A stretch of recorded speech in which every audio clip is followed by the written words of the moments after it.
I'd like to specifically welcome our new partner in the fight against opioid addiction, the West Virginia Attorney General, Patrick Morrisey. Thank you for being here today. I really appreciate that.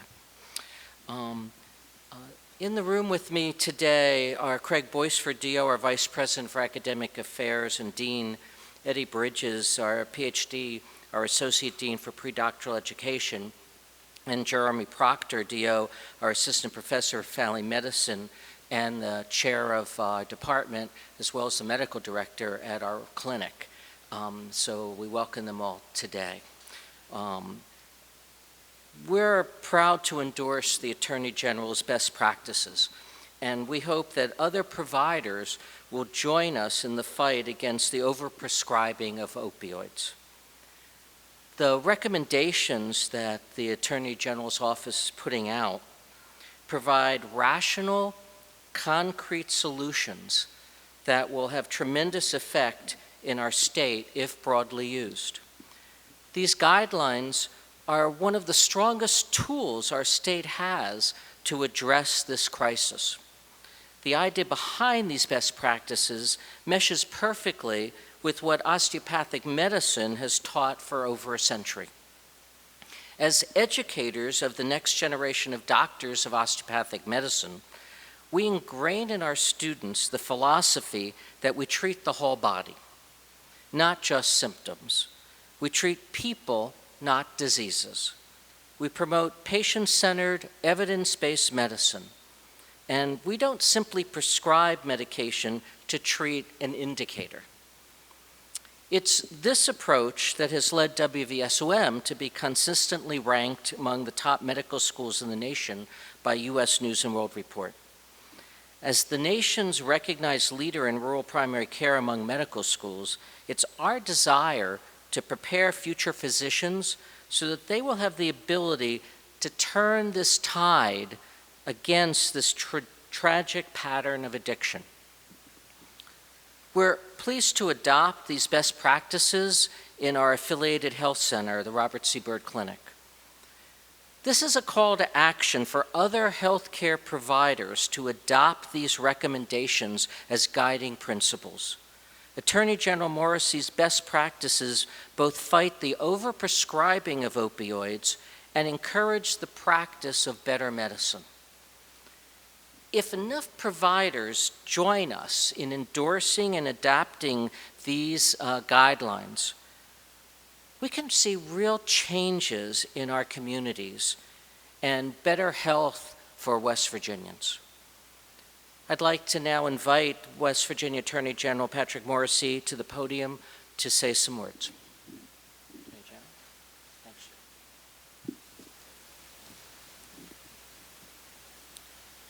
Well, thank you very much, Dr. Edelman, and it's really a pleasure to be here today with a wonderful partner in our common effort to eradicate substance abuse epidemic in the state of West Virginia. I'm very grateful for the School of Osteopathy for having us and for everyone who came here today. I think we're all here because we have a terrible epidemic that's been gripping our state. And we know, as we've been working on these issues, our office has been trying to attack this problem holistically, not unlike the way I hear Dr. Edelman and how the School of Osteopathy approaches the treatment of a patient. To address the opiate problem in West Virginia, we have to be very aggressive from a supply, a demand, and an educational and preventative perspective. And it's been our hope to engage in all of those areas.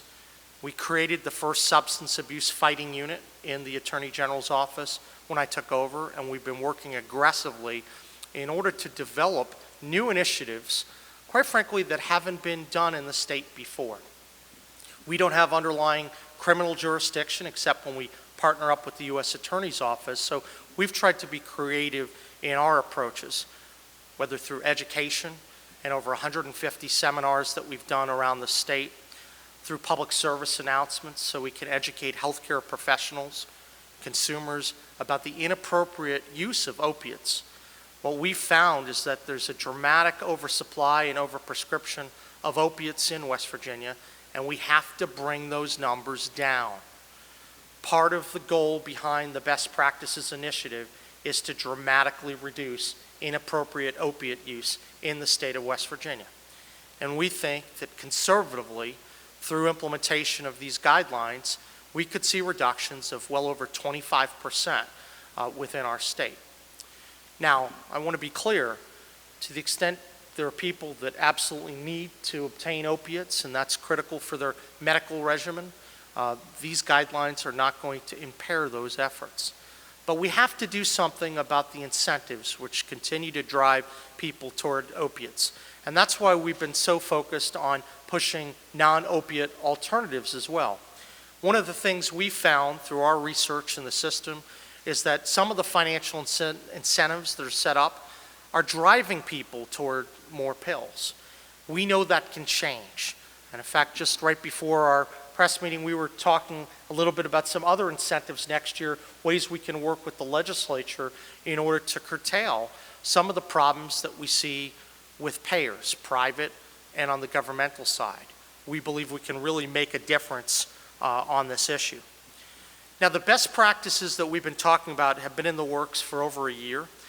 For many months, we've had meetings with stakeholders and we've received feedback. This has been a collaboration. This isn't just about one office. This has been about a team and a coalition approach.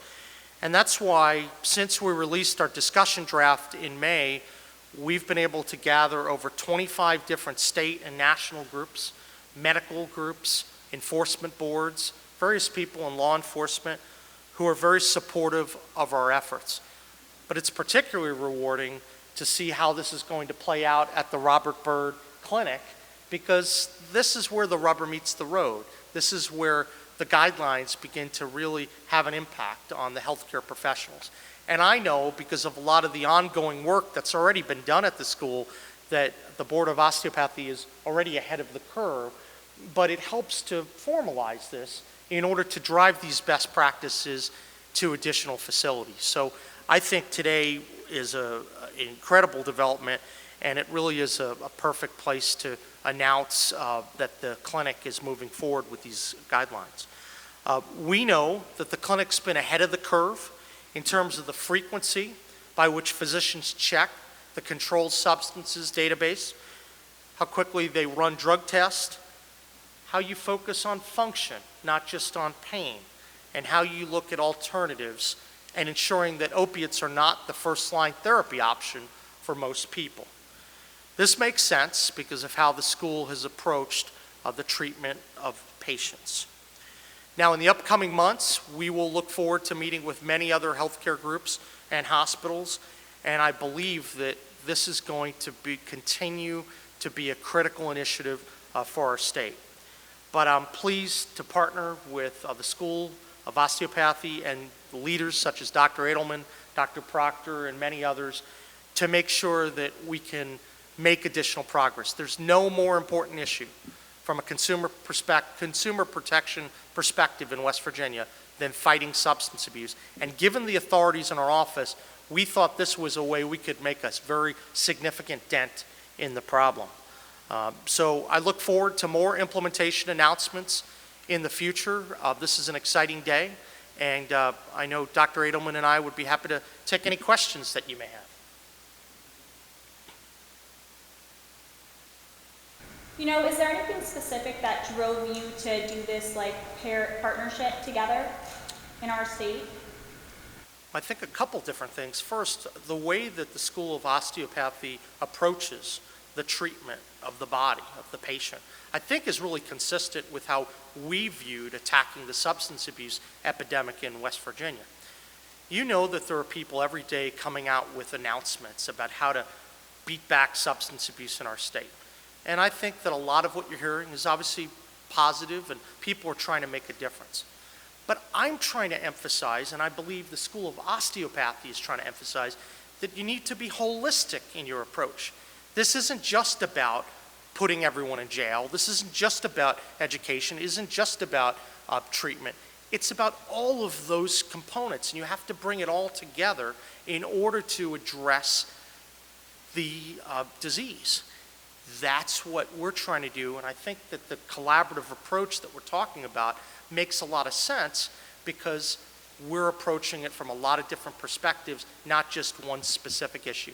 Yes, we're very aggressive on civil enforcement. Yes, we're very aggressive on education. We're aggressive in a lot of areas, but you have to pull it all in together, and I think this partnership just reflects a common philosophy as to how to tackle one of the single biggest public health problems in our state. I couldn't have said it better. You know, osteopathic medicine has always had a hands-on approach, and we've always looked for other ways to treat besides just using medications. And I think that fits with the philosophy of looking at ways to take care of the opioid problem. The other thing that the Attorney General mentioned is that this is a disease, okay? And as physicians, we need to train the future physicians about opioid disease and opioid addiction so that we don't continue to have problems in the future. And that's something that the school is very dedicated to do, and we begin working with our students from the beginning of their education in better ways of treating patients who have pain. Next question.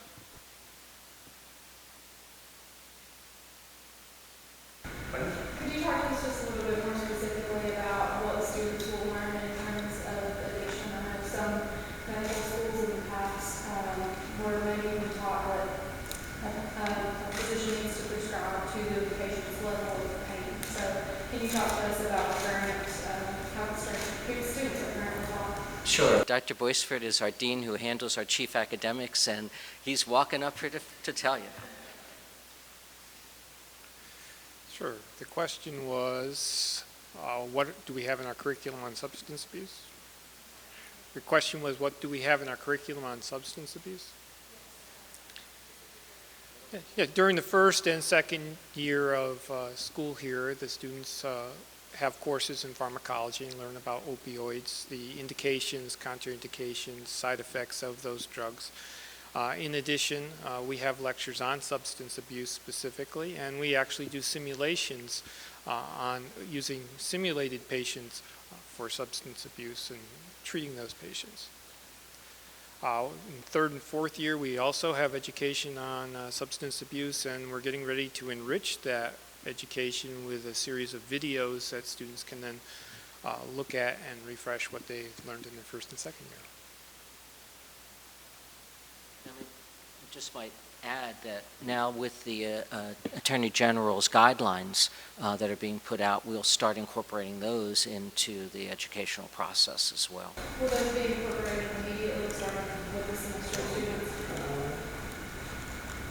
Yes, most of the information in the guidelines is already in the curriculum. As the Attorney General said, these are best practices, and we've been trying to do most of those best practices and teach those best practices.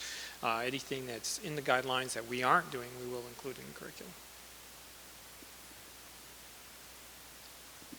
Any other questions that folks have? You know, why is it so important to you to fight this, wrong use of opioids? Sure. I think the most important thing is that too many people are dying in the Mountain State. West Virginia has the worst statistics in terms of drug overdose deaths in the nation. 35.5 people die for every 100,000 people. Most of that, usually about 3/4 of that, flows from opiate-related deaths.